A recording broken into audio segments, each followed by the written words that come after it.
റവന്യൂവിന്റെ ജില്ലാതല അവലോകന യോഗങ്ങൾ എല്ലാ ജില്ലകളിലും നടന്നുകൊണ്ടിരിക്കുകയാണ്. അതിന്റെ ഭാഗമായിട്ട് കോഴിക്കോട് ജില്ലാതല അവലോകന യോഗമാണ് ഇന്ന് നടന്നത്.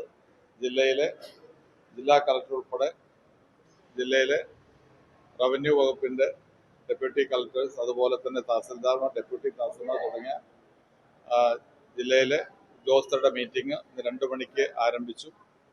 4 മണിക്ക് അത് കഴിഞ്ഞ് ഓൺലൈനിലൂടെ വില്ലേജ് ഓഫീസർമാരുടെ യോഗം ഇന്ന് ഓൺലൈൻ മീറ്റിംഗും ഇന്ന് നടന്നു. 100 ദിന കർമ്മ പരിപാടിയുമായി ബന്ധപ്പെട്ട് റവന്യൂ വകുപ്പ് നടപ്പാക്കുന്ന കാര്യങ്ങളും അതോടൊപ്പം തന്നെ ജില്ലയിലെ മറ്റ് റവന്യൂവുമായി ബന്ധപ്പെട്ട കാര്യങ്ങളൊക്കെ തന്നെ വളരെ വിശദമായ ചർച്ച നടന്നു.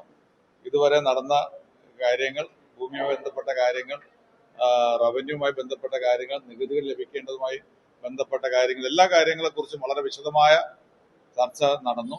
അപ്പോൾ അതുമായി ബന്ധപ്പെട്ട് 100 ദിന കർമ്മ പരിപാടികളിൽ റവന്യൂ വകുപ്പ് തീരുമാനിച്ചിട്ടുള്ള തരംമാറ്റ അപേക്ഷകൾ 25,000-ഓളം തരംമാറ്റ അപേക്ഷകൾ 100 ദിവസം കൊണ്ട് പൂർത്തീകരിക്കും എന്ന് പറഞ്ഞത്, അത് ഇവിടെ നൽകിയ കോട്ട അതിൽ കൂടുതൽ നൽകാൻ കഴിയുമെന്ന് ജില്ലയിലെ ഉദ്യോഗസ്ഥർ അറിയിച്ചു. അതോടൊപ്പം തന്നെ പട്ടയം 5,000 പേർക്ക് കേരളത്തിൽ പട്ടയം കൊടുക്കും എന്നാണ് പറഞ്ഞിരുന്നത്.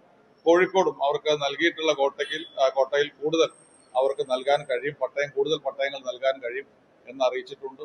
ജില്ലയിലെ വിവിധ പ്രദേശങ്ങളിൽ ഭൂമി സംബന്ധമായ ഒരുപാട് പ്രശ്നങ്ങൾ ഇപ്പോഴും പരിഹരിക്കപ്പെടാത്ത പ്രശ്നങ്ങളുണ്ട്. അത്തരം പ്രശ്നങ്ങളൊക്കെ പ്രത്യേകം ചർച്ച ചെയ്ത് ഓരോ പ്രദേശത്തെയും പ്രത്യേകം ചർച്ച ചെയ്ത് പരിഹരിക്കാനുള്ള നടപടി വരും നാളുകളിൽ ഉണ്ടാവും.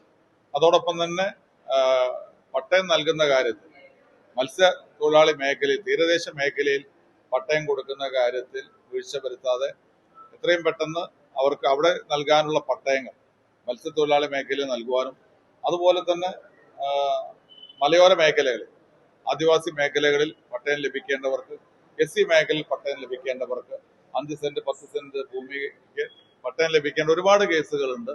അത്തരം കാര്യങ്ങളിലൊക്കെ ഒരു സ്പെഷ്യൽ പ്രയോറിറ്റി അതിന് കൊടുക്കുവാനും അത്തരം പട്ടയങ്ങളൊക്കെ നൽകുവാനുള്ള നടപടികൾ എടുക്കാൻ തീരുമാനിച്ചിട്ടുണ്ട്. അങ്ങനെ പൊതുവായി ജില്ലയിലെ റവന്യൂവുമായി ബന്ധപ്പെട്ട എല്ലാ കാര്യങ്ങളും ചർച്ച ചെയ്തു. ഒരുപാട് വർക്കുകൾ, പല വർക്കുകളും, കിഫ്ബിയുടെ വർക്കുകൾ, PWD വർക്കുകൾ, അതൊക്കെ ലാൻഡ് അക്വിസിഷനുമായി ബന്ധപ്പെട്ട ഒരുപാട് കാര്യങ്ങൾ നടക്കാനുണ്ട്. അതൊക്കെ എത്രയും പെട്ടെന്ന് നടക്കാനുള്ള കാര്യങ്ങളെ കുറിച്ച് യോഗം ചർച്ച ചെയ്തു. അങ്ങനെ വളരെ നല്ല രീതിയിലുള്ള ജില്ലയിലെ വികസന പ്രവർത്തനങ്ങളും ക്ഷേമ പ്രവർത്തനങ്ങളും ജനങ്ങളുടെ ഭൂമി സംബന്ധമായ പ്രശ്നങ്ങളൊക്കെ ചർച്ച ചെയ്ത മീറ്റിംഗ് ആയിരുന്നു ഇവിടെ നടന്നത്.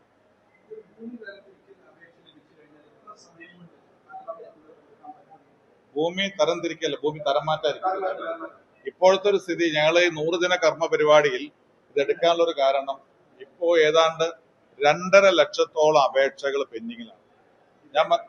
കേരളത്തിൽ കോഴിക്കോട് ജില്ലയിൽ ഏതാണ്ട് 33,000-ലധികം അപേക്ഷകൾ തരം മാറ്റത്തിന് പെൻഡിങ്ങിലാണ്.